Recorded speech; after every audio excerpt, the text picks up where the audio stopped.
Thank you for tuning into the GSMC Soccer Podcast, brought to you by the GSMC Sports Network. We have a great show for you today. We will be covering Arsenal's struggles continuing as they lose to Inter Milan. We'll discuss Real Madrid suffering a second consecutive defeat at home in the Bernabeu as they lose to AC Milan. We'll talk about Correa's late winner that stunned PSG and gave Atletico Madrid the 2-1 victory. We'll discuss this week's Champions League fixtures. Just do an overview roundup of the games that happened this week in the Champions League. And stick around for the end of the show where I'll be giving you some of my reactions to some of the top headlines going on in the soccer world. If you have a question during the show, we want to hear it. Your input is a big part of what makes the show successful, and we thrive on your energies and insights. Whether it's a quick comment, a thoughtful question, or an opinion you just have to share, please don't hesitate to put it in the chat. And if you want to make absolutely sure your message stands out and gets featured on the show, there's an easy way to do that. Just use the super chat feature at the bottom of the chat box to send in your super chat. This guarantees that your super chat gets put right on the air, and it's also a fantastic way to support our channel.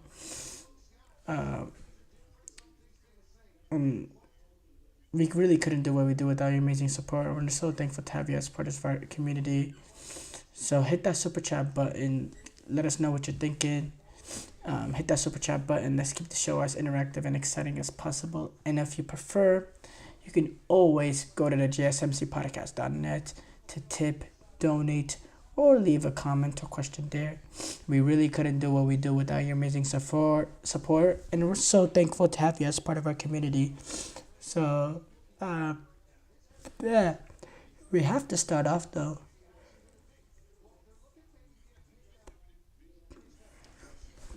With Arsenal, their struggles continue. They lose to Inter Milan. 1-0 win, 1-0 loss for Arsenal. Arsenal have been struggling of lately in all competitions. We know the loss that they had this weekend in the Premier League, that they suffered to Newcastle. If you look at in the last 6 games, they've suffered 3 defeats. They drew a game against Liverpool. Their only wins in that 6-game stretch came against Shakhtar Donetsk and Preston at the AFL Cup. Hasn't been the best stretch of games for Arsenal. If you're an Arsenal supporter, it's been a little rough. If you're watching your team almost concede the title this early into the season, it's getting that rough for Arsenal. When you look at the fact that they're sitting 5th in the Premier League, they've already suffered 2 losses. They've dropped points in 5 out of the first 10 games. They've fallen 7 points off Liverpool, 5 points off City. And keep in mind that they have a game coming up this weekend against Chelsea away. And then in the Champions League, you suffer this 1-0 loss today that you did to Inter Milan. And against Inter Milan that honestly, they put out a little bit of a B team, almost like not quite a B team, because you still had important pieces like a Lautaro Martinez, a Hakan Çalhanoğlu, a De Vrij, a Jan Sommer, a Dumfries. But you also had some important pieces of this team on the bench not involved. You're talking about Alessandro Bastoni, Federico Di Marco, Nicolo Barella, Enric Mkhitaryan, Marcos Thuram, who are all important pieces for what Inter Milan want to do on a game-to-game basis. Simone Inzaghi decided to give a lot of his important players of a rest, and probably has to do with the fact that this weekend they do take on a Napoli team who is currently sitting first in Serie A with 25 points, a point above Inter Milan, who are sitting in second. So obviously that's a massive game, and in my mind, Inzaghi has, or what I'm assuming is Inzaghi is resting and doing a little bit of rotation in this game to be 100% in that important heavyweight battle this weekend in Serie A. So I can understand why exactly. There's that aspect to it, of course. But if you're looking at Arsenal, this is many games now that Arsenal, and by the way, the great thing about this one game is Martin Odegaard, he was able to get his first appearance since suffering that ankle injury that he did with Norway. So there is that aspect to it, and that will boost Arsenal. But when he has been gone, and let's just consider he came on late in this one and didn't really, have that big of an impact as expected with the ankle injury coming this late. But if you've seen Arsenal since his injury, they have struggled to create. They lack that cutting edge in attack. They lack creativity without him, and because of the fact that Kai Havertz, he's not the most creative player playing in midfield. Trossard, the same. Saka, Martinelli, they're not really creative players. Your fullbacks are not creative fullbacks like Trent Alexander-Arnold and Andy Robertson are. You have two center halves playing fullback that do what they can going forward, but don't have that passing range and ability that that a Reece James or a healthy Reece James they'll have, or anything at that top level going forward. You don't get that from your fullbacks, and you don't have much creativity without him, and you're lacking cutting edge. Sometimes they lack a little bit of dynamism in attack. It's a team that looks almost clueless on how they're gonna get the goal, and without that, drawn up set piece, essentially a training ground set piece or a wonder moment of magic, there is not much goes into this team. They don't look that dynamic, and they could have played that game for another hour or two. It didn't seem like Arsenal was going to get that goal unless Inter Milan handed them that goal. You didn't see how they were going to create. Arsenal, they had 20 shots, but they only were able to get 4 shots on target, which shows that they're having to, the shots, they got 20 shots, but they're not high percentage shots, not threatening shots, no clear cutout opportunities, almost half chances and a lot of half chances and a lot of trying to make something out of nothing sort of opportunities. I thought Arsenal had a moment early on in the second half, or later on the first half, I'm forgetting exactly when it was in the game, where they took advantage of a turnover. Martinelli or Havertz is able to find Martinelli, and Martinelli decides to try to be vertical and get it past the near post of Sommer, hits the side netting. I'm struggling to find real clear cutout opportunities. Now, of course, Inter Milan, despite having a lot of, despite arresting Di Marco and Bastoni, this is a team that's always going to be solid defensively, and they're not going to give much space in between the lines to play through. They're not going to be they're not going to be crazy open and allow themselves to get ran in behind. They have a good defensive backbone to them.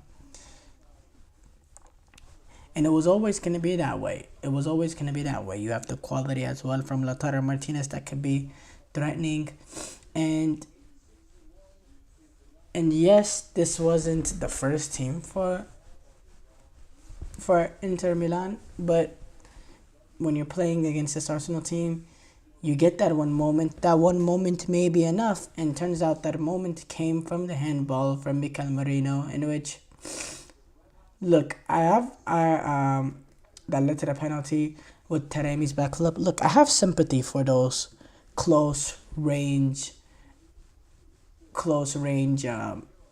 penalties, because it's just, it's just so hard to react in that way. What I don't have sympathy over Mikel Merino is you're defending in your box.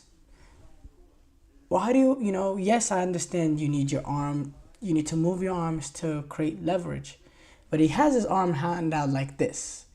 When you have your arm hand out like this, you put yourself in a vulnerable position. One ricochet goes straight to the hand, how are you going to defend yourself with that? You can't defend in the box with your hand up like this. Even if you're making slight movements to adjust your positioning to get on the right side of Taremi, to block off any sort of opportunity he can have of having an attempt at goal, or even playing, or even doing a flick on or anything of that sort. Yes, I understand having to move on to get positioning, but you shouldn't be moving your hand like this. It's unfortunate. It is unfortunate because, again, I talk about how Arsenal really didn't create that much going forward. Inter Milan, they had a few opportunities in transition that they could have done a little bit better on, but overall, didn't create a whole lot. Without that opportunity, I really didn't see how Inter Milan was going to get that a goal. I thought this had 0-0 written all over it before that penalty, but it takes a moment like that, penalty for Inter Milan. Hakan Çalhanoğlu, an extremely experienced player, slots it straight down the middle, 1-0 for Inter Milan. And then in the second half, they were able to close shop, defend really, really well, and get the result. They have a professional way of doing about it. They defend really, really well. They're opportunistic in the counter, in the attack.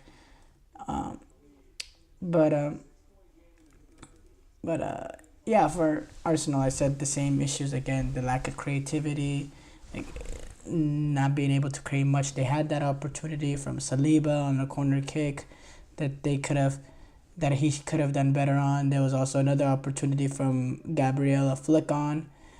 But again, it just shows, it proves my point exactly what I was saying about Arsenal and their lack of creativity. Their best chances from this game came from set pieces. I have to say, their best chances from this game came from set pieces, came from 2 corner kick opportunities. Apart from that, I don't remember a real clear-cut out opportunity. I know Kai Havertz had a little bit of an opportunity where he did really, really good on, tested Jan Sommer on the back post with the curling effort. But apart from that, it's pretty rough to watch, I have to say. And there was some interesting aspects of this game as well. Mikel Arteta, he got a yellow card. He got a yellow card for essentially he grabbed the ball and might have not been fully out of bounds, and led to a little bit of controversy. He ended up getting a yellow. Not necessarily controversy, but he ended up getting a yellow. Apart from that, though, look, your Arsenal, obviously Inter Milan is definitely a better team than Chelsea at this moment in time. One is competing for Serie A's and Champions League. The other team is trying to make their way back into the Champions League, make their way back in the top 4 of the Premier League, obviously. But I have to say, yes, this loss is a pretty bad loss, but it's a forgiving loss in that you play in this Champions League format with 24 teams, or with from 9th place to 24th team, get to play in a playoff to get into the knockout stages, to get into the round of 16. There is a little bit mercy there is in the Champions League. There is some leeway you can have, and you can suffer a defeat like Arsenal did. So I do think the level of importance of this weekend's game against Chelsea is much higher than this game. As I said, obviously Inter Milan is a better team than Chelsea at this current moment in time. But at the same time, with Chelsea, at the same time, Arsenal can find themselves, if they lose to Chelsea away, depending on what happens with Liverpool, they can find themselves 10 points off Liverpool through 11 games. And also another huge thing is, let's say Man City can take care of the deal this weekend as well. They can find themselves 8 points off Manchester City just after 11 games, which is, wow, that's almost impossible to come back from. Usually City are doing the comebacks, let alone now Arsenal. It's a massive, massive game if you're an Arsenal fan. It's going to be a difficult one with the way Chelsea has been doing away to Stamford Bridge. And yeah, I look forward to previewing this game more in a whole later on this week. Short break here coming up. When we come back, we will discuss Real Madrid's 3-1 loss to AC Milan. I feel like I'm losing my mind. Is everybody in the world blind? Please, Lord, give me a sign, a sign. I feel like I'm losing my mind. Is everybody in the world blind? Please, Lord, give me a sign, a sign. I wanna be the greatest. Everybody on the fake shit. I look around and feel like everybody is the fakest. I make this every day and I'm impatient, hoping one day I blow up from the basement. Statement, the top is so vacant. I don't hear shit that I think is amazing. Waiting for my day when I'm playing sold out shows for 1,000 faces. Hey, give me that crown, get in my way and to be put down. It ain't your place, all this my town. If I want that shit, then I'll get it right now. I'm losing it, the noose it fits. I'm losing shit, a stupid myth. You choose to live or choose to dip. You choose to fight or lose your grip and lose a gift. I feel like I'm losing my mind. Is everybody in the world blind? Please, Lord, give me a sign, a sign. I feel like I'm losing my mind. Is everybody in the world blind?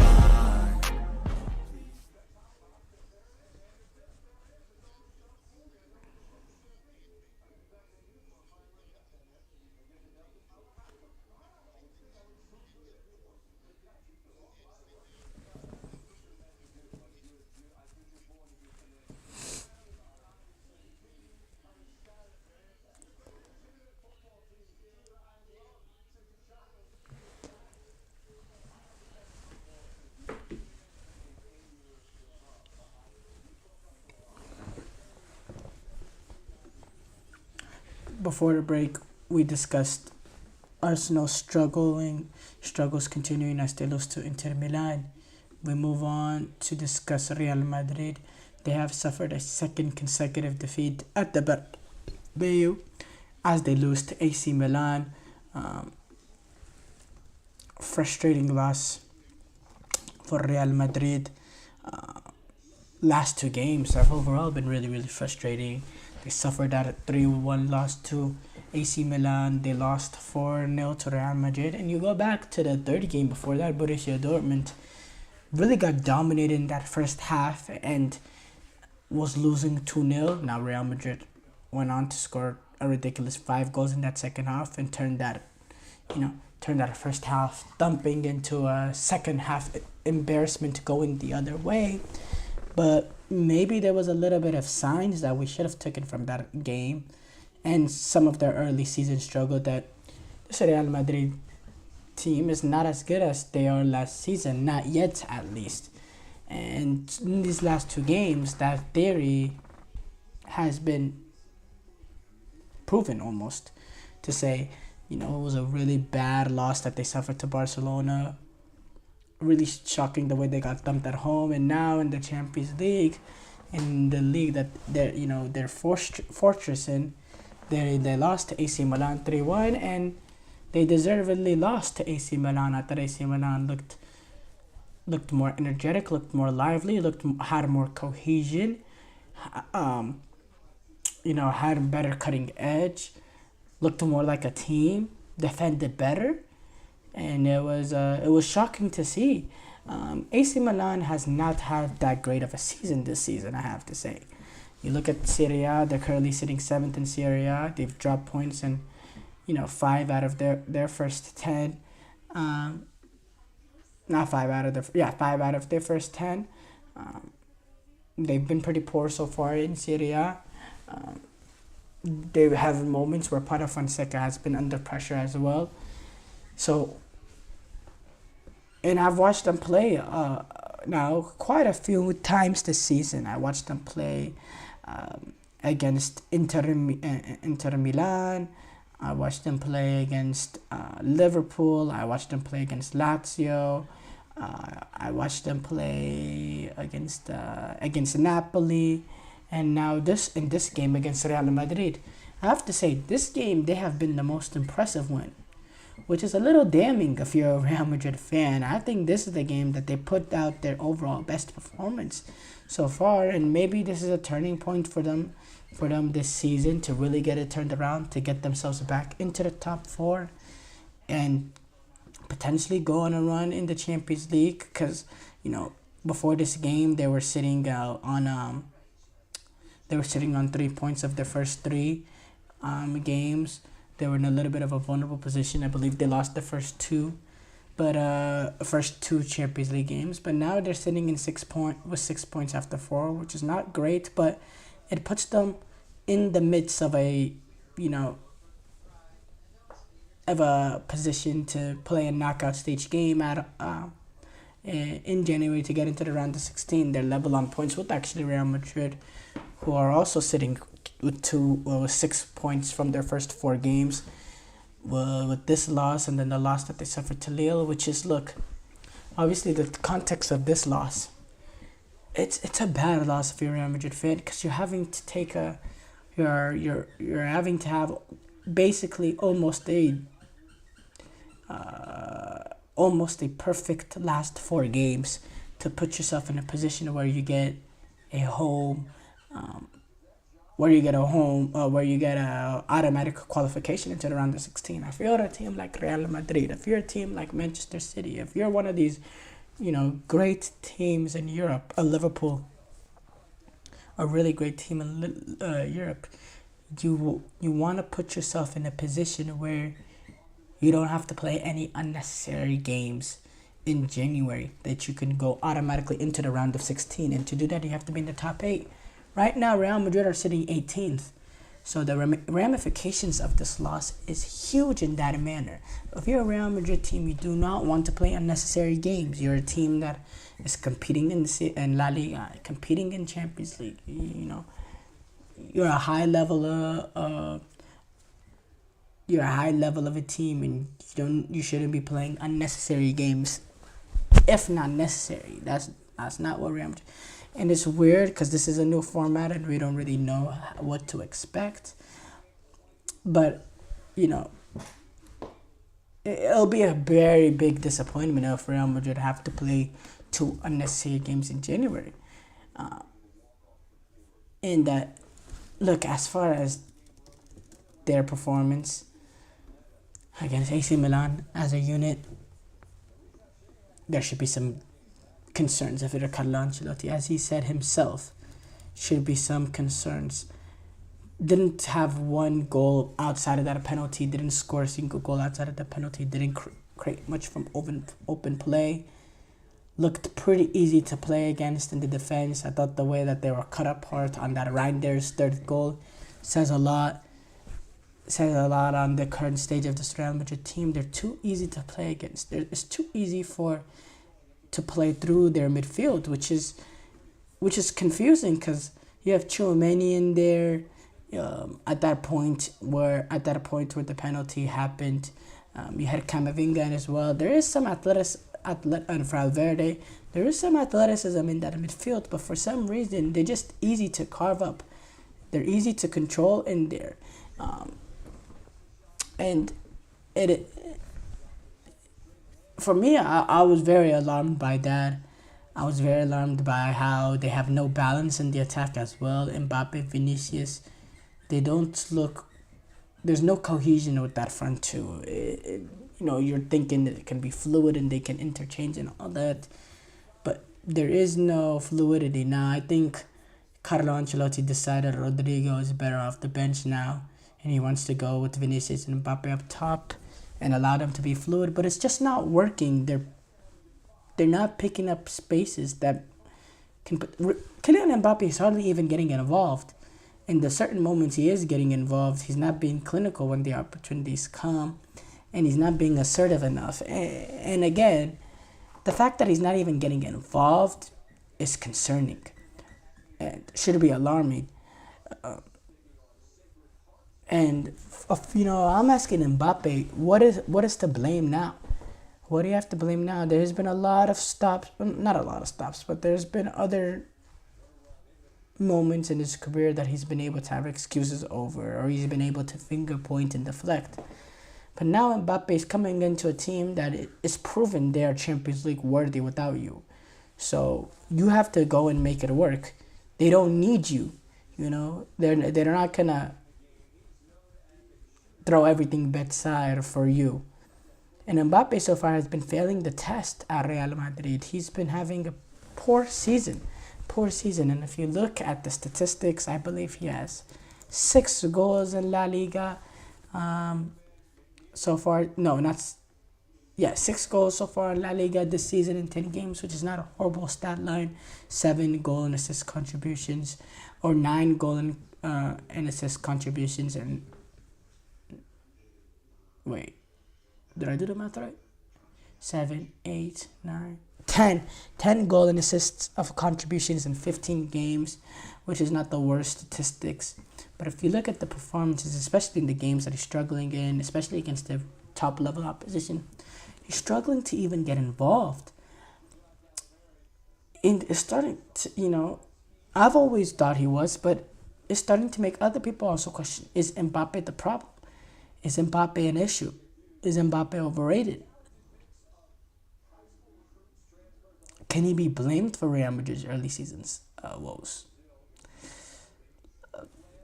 I think he's answering, or the performances of Real Madrid and him all as a whole, everything together, is pretty much answering that question. Short break here coming up. When we come back, we react to Correa's late winner that stunned PSG as Atletico win 2-1. Looking for your daily fix of sports talk without having to pay for it? GSMC Sports Network is available on YouTube. Just search GSMC Sports Network. Get your fix of daily sports talk shows on YouTube, absolutely free. NFL, college football, NBA, MLB, MMA, UFC, fantasy football, and so much more. GSMC Sports Network has shows running all day long, with new sports shows starting every 2 hours. Just like on your favorite cable sports channel, except GSMC Sports Network is absolutely free. Just search GSMC Sports Network on YouTube to catch one of your new favorite shows, like the GSMC College Football Podcast, Chip Shot Football Podcast, Hoops and Heels Women's Sports Podcast, GSMC Basketball Podcast, and so many more. Check it out for yourself. GSMC Sports Network, now available on YouTube absolutely free. Search GSMC Sports Network on YouTube right now.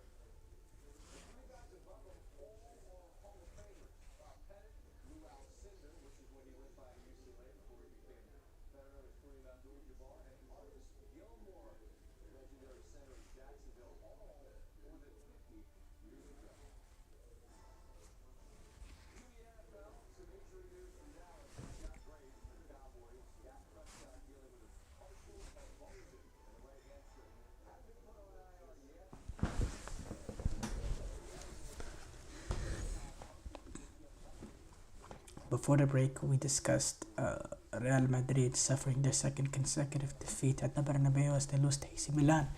We move on to react to Angel Correa's late winner as Atletico Madrid stun PSG. Wow. Definition of a smash and grab, definition of a goal against the run of play. Oh my goodness. So PSG early lead by Zaire Emery, take advantage of a bad mistake by Longley trying to play out, gets caught on the ball. I believe Dembele is the one that ended up turning him over, plays in a nice little ball to Zaire Emery, lovely little chip over to Oblak, 1-0 Atletico Madrid. Speaking of Oblak, we'll discuss him a little bit later. Equalizing goal comes really shortly after, out of nowhere really, because Atletico Madrid didn't create much up to this point. Didn't really create much the entire game. But Nahuel Molina been at the right place at the right time, taking advantage of some deflections and bad defending. Ball gets into his path. Really good finish, by the way, smashing it into the far post on a half volley. of sorts. Really great finish by him to make it 1-1. Then, PSG, they bombarded the goal. They had a lot of opportunities. Hakimi had a few opportunities to maybe play someone in, maybe get a better strike on goal.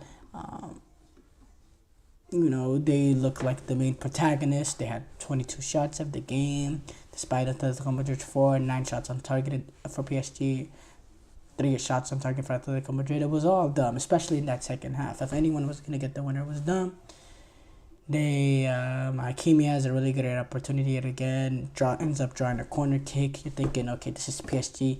Literally the final kick of the game with 92 minutes on, you only have 3 minutes of stoppage time. You're about 2 minutes into the stoppage time. PSG, they're putting a lot of guys forward for this corner kick, trying to win it at the end. And, Oblak is able to get on the end of it. And, as soon as Oblak gets on the end of it, I'm thinking he's going down. Atletico Madrid are going to survive in this one. He's going to go down to the ground. He's going to send all the players forward, boot it forward, full-time whistle. That's what I'm thinking. Instead, he grabs the ball and he notices, in a split-second moment, he notices, there's a chance at the counter. PSG put all their guys forward. So he quickly runs to the edge of the box. He flings a throw to Griezmann. And you have some Atletico players making some runs going forward. Griezmann plays a long diagonal ball into Correa. Correa is able to control it. Correa is driving with the ball on the edge of the box. He actually had a few opportunities to play the ball into the back post for, I believe it was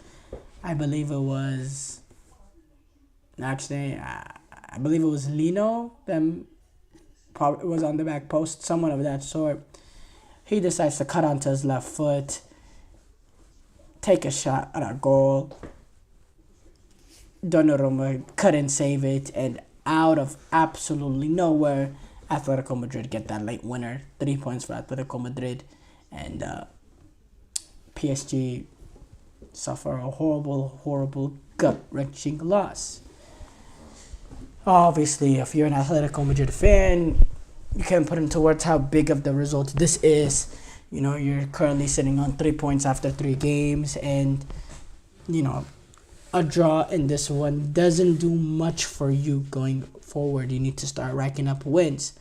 So, obviously, for Atletico Madrid, a huge win. As far as PSG, big loss for PSG, because this puts them now only on 4 points after the first 4 games, which right now they're sitting in 25th, which is outside the zone that qualifies for the knockout stages. Or that qualifies for the playoff in January to reach the round of 16. They're not even in that position. Right now, they'd be out of the Champions League if it ended today. And it's been rough. And if you look at PSG so far in the Champions League, they're pretty lucky to have the points that they had. Their one win came against Girona in a game in which they really lacked cutting edge, really lacked that final ball, really lacked that quality, and the devastating ability in the attack. And they relied on a own goal from Gazzaniga, who essentially allowed the ball to go in between his hands into the goal. And that's how PSG have gotten their only victory so far this Champions League. They're pretty lucky to even be sitting on 4 points from the first 4 games, and it's something that they it's an issue with this PSG team, because now you're sitting on 4 points and you have Bayern to come up with. Bayern away, which is never easy. They still have to play Manchester City in this Champions League as well.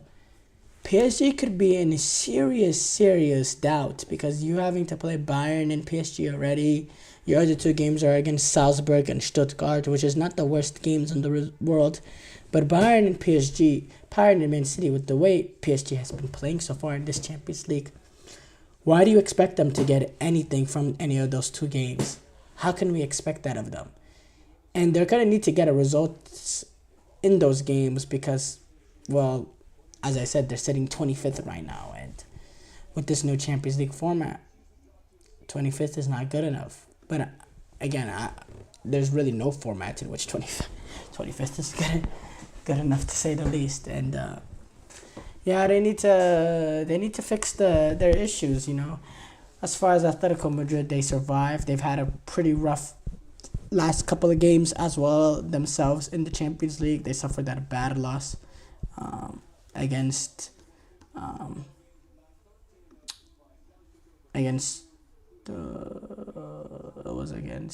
suffered that bad loss to Lille, but they also had another really bad loss to Benfica. And their last two games before this one, they've been combined for 7 goals for the opposition to only 1 for Atletico Madrid. So the way that they bounced back here was really good. But again, talk about the same issues with Diego Simeone. This time it was Alvarez and Griezmann. Can we get some cohesiveness?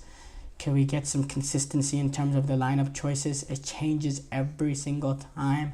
And I sound like a broken record because I keep saying the same thing over and over again. And, this weekend against Las Palmas, we saw Griezmann and Alvarez. This time around, we saw Griezmann and Alvarez yet again. Look, if that's what you want to go, if it is Griezmann and Alvarez, and then you want to play that four in defense and then the 4 block in midfield, no problem by me. Just be consistent in it so these players can have a little bit of cohesion and allow their chemistry to improve. But yeah, short break here coming up. When we come back, we will do a full reaction to this week's Champions League fixtures.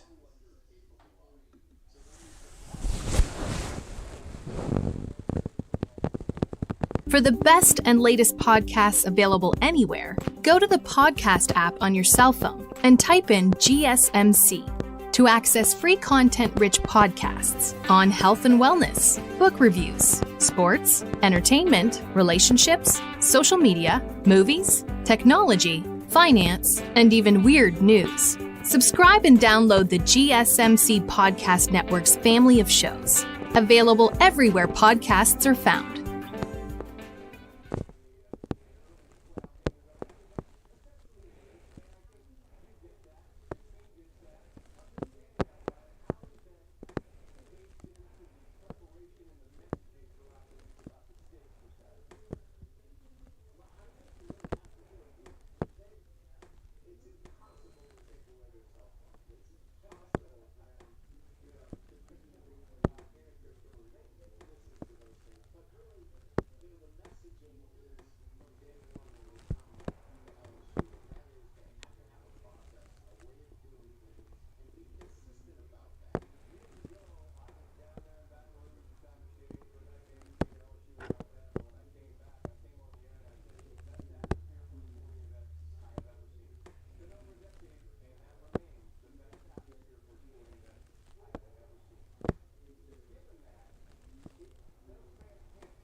Before the break, we discussed Korea's late winner as Atletico Madrid defeated PSG. We move on to react to this week's Champions League fixtures. Obviously, we talked about a little bit of this week's game so far in this show. We talked about Korea's late winner as Atletico Madrid stunned PSG. We discussed about Real Madrid losing at the Bernabeu to AC Milan. We talked about Arsenal who lost to Inter Milan. But obviously there was a lot more games in this week's Champions League fixtures. And there was a lot of interesting games. There was a lot of high drama. Barcelona, they're continuing to prove they are a top team.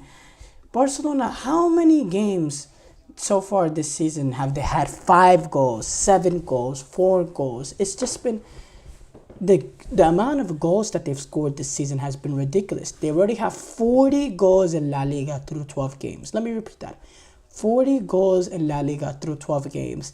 And in the Champions League, they've scored 15 in 4 games. It's been ridiculous. It has been absolutely ridiculous. The goal scoring ability of this Barcelona team, the way that they create a lot of opportunities with their high style, high flying sort of ways. And now they put 5 past Grivnes Vista at the Red Star Stadium.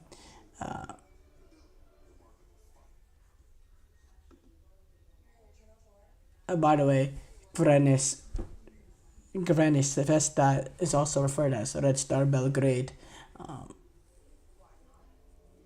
But yeah, what they did against Red Star Belgrade, it's sensational, and Robert Lewandowski, he's continuing his great start to the season. Rafinha gets on the score sheet again. I've said this a lot of times now. If the season ended today, he would be the Ballon d'Or with the way that he's been playing. He's been absolutely ridiculous. And yeah, Barcelona as a whole, this team is ridiculous. Going away to Serbia, dominating the game, 70% possession, 21 shots, 9 shots on target. For Barcelona, you should be very, very excited about how this team looks, and should be very, very excited going forward, thinking about this team because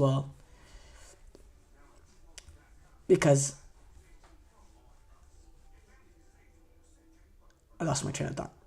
But because you've had a lot of injuries this season, and there's still some clear holes that you need to address in the team, especially when you look at that holding midfielder role. The fact that you're still sitting as high as you are in La Liga and Champions League, and you're having these performances, you can't be nothing other than excited about this team going forward. But yeah, great win if you're a Barcelona fan. Club Brugge got a 1-0 win over Aston Villa. Bizarre game. Now Aston Villa, they've had a perfect start to the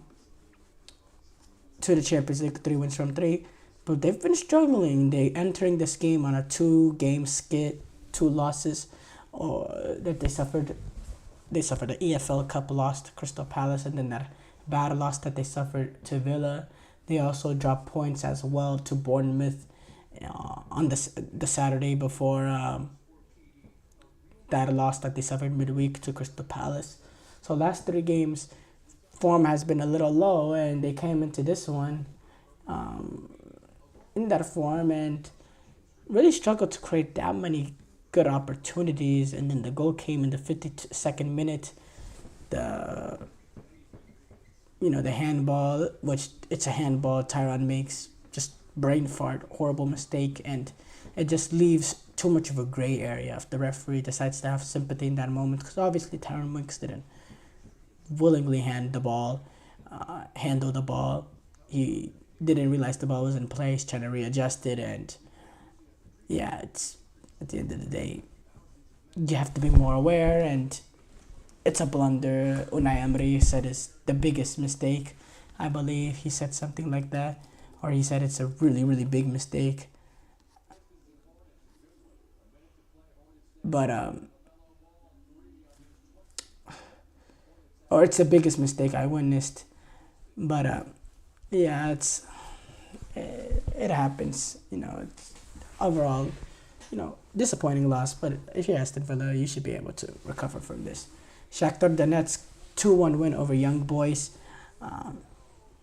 Georgi Sudakov had a really, really good game for Shakhtar, I have to say. Brest 2-1 win over Sparta Praha. Their really good start to this Champions League has continued. They're 4th place right now with 10 points from their first from their first 4 games, which has actually put them tied for second with Sporting Monaco. Inter and Inter with that 10 points. They've been really, really good. And I've been pretty impressed with them. This is their debut Champions League campaign, and to be as consistent as they have been so far through these first 4 games, taking advantage of the teams that they should take advantage of, I've been more than beyond impressed with Brest. Bayern, they get the 1-0 win over Benfica. It was Jamal Musiala who scored a header. Not necessarily what you think of when you think of Musiala. Out of all the things that he does, heading the ball has not happened to be his top ability. But his header is able to get that breakthrough needed for Bayern Munich. I thought Benfica defended really, really well through the first 65 minutes or so. Playing away at the Allianz Arena, you understood that they were going to be tight, and they made it difficult. But Bayern were able to get the breakthrough. And other than that, didn't really seem like Benfica was able to create that clear cutout opportunity that they needed to equalize. They only had they only had 26% possession. They only had 1 shot the entire game, not a single one on target. And yeah, it's just the quality of the 2 teams really showed in this one.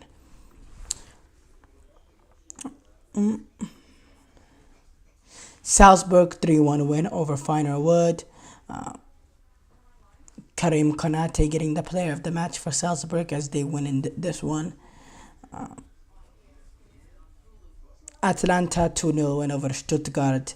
Lukman and Zaniolo were able to get on the score sheets as Atalanta now sit with 8 points from their first 4 games, which is also a pretty good start for them. So far, good win for them. Going to Tuesday's game, PSV got a 4-0 win over Girona. Dynamo got a 4-1 win over Slovan Bratislava. Monaco 1-0 win over Bologna. Speaking of Brest, really good start. Monaco has had an equal start to them. If you look at it in terms of points, they're sitting on 10 points from the first 4 Champions League games. They've looked pretty good as well. It was Thilo Kehrer, the former PSG player, that got that late goal in the 86th minute to get the victory for Bologna. It was a massive, not Bologna, for Monaco. It was a massive result for them going against Bologna. Bologna, haven't had a really good start to their season, but can still be difficult to play against, especially playing away from Monaco. And to get that result, great result from them. Dortmund were able to bounce back that dumping that they had against Real Madrid, specifically in that second half, to get that 1-0 win going up against Sturm Graz. Doniel Malin's late goal was able to get that tight victory for Dortmund. Celtic were able to see off Leipzig in this one, 3-1 win. And it was actually their former Leipzig youth player, Nicholas Kuhn, who was able to get on the score sheet twice for Celtics as they earned their second win so far of this Champions League campaign. Celtic, they find themselves right now in 15th place with 7 points through their first 4 games, which is pretty good start from them. Now, if you're Leipzig, man, that's just the nail on the coffin for the season. They came into the season as a pot 1 team in the Champions League from 4 defeats from 4. It's going to take a Himalayan effort for them to get out of this Champions League group stages. They still have Inter Milan to play. They still have to play Aston Villa. Still a Sporting Lisbon that have looked really, really good as well to play. It's almost over for RB Leipzig. It's gonna take something remarkable for them to keep out. of this to keep themselves in the Champions League. Lille 1-1 draw with Juventus. They both move on to 7 points. Lille and Juventus after they shared points. This one, Jonathan David, he's been amazing in the Champions League. Gets on the score sheet yet again. For them. Dusan Vlahovic gets the equalizer for Juventus. 1-1 draw there. Liverpool 4-0 win over Bayern Leverkusen. Liverpool are, what a performance from them. That second half, they were absolutely breathtaking. Probably their most complete game so far this season. Definitely their most complete half. That second half was getting that 4-0 win over Bayern Leverkusen. Great result for Liverpool. And then the other game, Sporting Lisbon, managed by Ruben Amorim, who's set to become a United manager in the next few weeks or so after the November international break. 4-1 win over Manchester City. Victor Gyökeres hat-trick helped Sporting get this victory. It was a great victory for Sporting Lisbon playing at home, who have actually had a really, really good start to their Champions League campaign as well. So, short break here coming up. When we come back, we react to some of the top headlines going on in the soccer world.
Before the break, we discussed this week's Champions League fixtures. We move on to react to some of the top soccer headlines. And we have to start off with Bruce Arena. He is returning to MLS as he is hired by San Jose Earthquakes to be their sporting director and their manager. Arena, he has had experience managing these roles. He did this with LA Galaxy and the New England Revolution as well for a period. And Arena said, I think it's an interesting job. It's certainly going to be challenging. They were they were very impressive, and they're committed to making this club better. When he was speaking about how he was impressed by the proposed level of commitment from John Fisher, the owner, and the rest of the front office. He said they were impressive and they're committed to making the club better. I think there's potential there to develop the club into a team that can certainly be better than they've demonstrated over the last couple of years.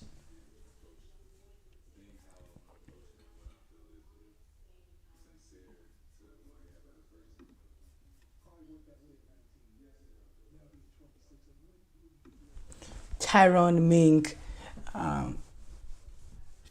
we discussed that actually. Neymar, he is out 4 to 6 weeks. Again, just after returning, he suffered an injury in his second game back. He is expected to undergo 3 treatments and rehab that should last from 4 to 6 weeks after he suffered a hamstring injury.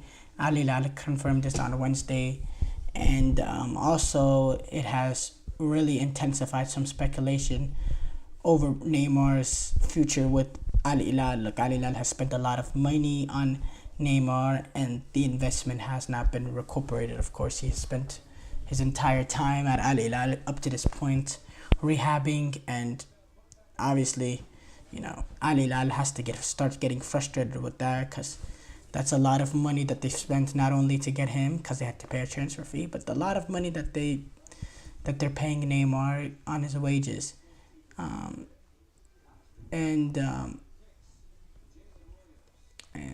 yeah, it's just sad. We hope that this injury is just the cause of him, overdoing the whenever you suffer an injury, especially to the extent that Neymar suffered, you tend to put too much pressure, too much weight on other body parts in the surrounding areas, and other tendons or other muscles could go, specifically like a hamstring muscle. Just putting too much pressure on that, trying to overcompensate for that injury, and can lead to other injuries. We're hoping it's just something like that, and something he can rehab back from, and he could get back to playing. But yeah, who knows? Of course, y'all know Neymar is my favorite player, and this is a vulnerable topic for me to talk about. But it seems like a player that is in decline. I still have hope, of course, but again, that's just someone being optimistic. You're looking at it from the outside. There's not really much, but who knows what the deal is. Mohamed Kudus, he has had his suspension extended to 5 games, and he has been fined for £60,000 after violent conduct he suffered. After violent conduct he was convicted with in last month's Premier League defeat to Tottenham. Kudus, he was serving already a 3-match suspension, because when you suffer a red card, you get a 3-match suspension, and but since he was found guilty of violent conduct, this suspension is extended beyond these 3 games, and now he'll also miss the Newcastle United game on November 25th and the Arsenal game on November 30th. Kudus, he was actually a part of a very heated altercation between him and between players, between Tottenham and West Ham players in the 82nd minute, on a play where he fouled Van de Ven, and Kudus, Kudus first pushed Van de Ven in the face, and then he also did that to Pape Matar Sarr. The referee actually gave Kudus initially a yellow, but then VAR stepped in. He did a check, and because of violent contact, it ended up being a red. And Kudus, he's a great, really good player, very, very important for West Ham, but can't do that. And yeah, his suspension has been extended. Some really sad news coming out of the Bayern Munich camp. So Bayern Munich got the 1-0 win over Benfica, but that loss is overshadowed by a tragedy. There was a death of a fan who actually attended the game, and Bayern, they said on early Thursday morning, said that they received the news that the fan died while he was being transported to the hospital.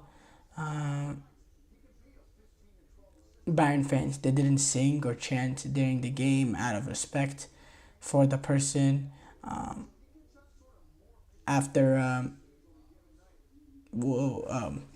So basically, Bayern Stadium, the atmosphere was very muted. a few minutes after kickoff when there was a medical emergency in the stands that required the attention of paramedic and police officers. The Bayern supporter club under 12 actually said the members would not be supporting as usual today because of an emergency medical intervention. Life comes before sports. We wish the family and friends lots of strength. The Bayern supporters did not resume chanting even after the person was carried out on the stretcher. After about half an hour, Bayern said in a statement, "A medical emergency in the stands of the Allianz Arena cast a shadow over the game right from the start. Out of consideration, the Stuttgart refrained from its usual voice for its support for the team, and the club also reduced its coverage of the match. Around an hour after the final whistle, the German record champions received the sad news that the fan has died on the way to the hospital. FC Bayern is in the mourning side by side with the fans' relatives." Yeah, obviously that's really, really sad. You never want to see something like that, and we hope that we pay our respects to to all the relatives, to the friends, to the family, especially associated with the fan. And it's just a tragedy, and it's a pain to see things like this, of course. Thank you guys, though, for tuning into the GSMC Soccer Podcast presented by the GSMC Sports Network. Your support means a lot to us, so please remember to subscribe to the show and leave a positive review. It really does make a difference. We also invite you to follow us on Facebook, Twitter, TikTok, and Instagram for more content and updates. So thank you once again, and have a wonderful, wonderful day.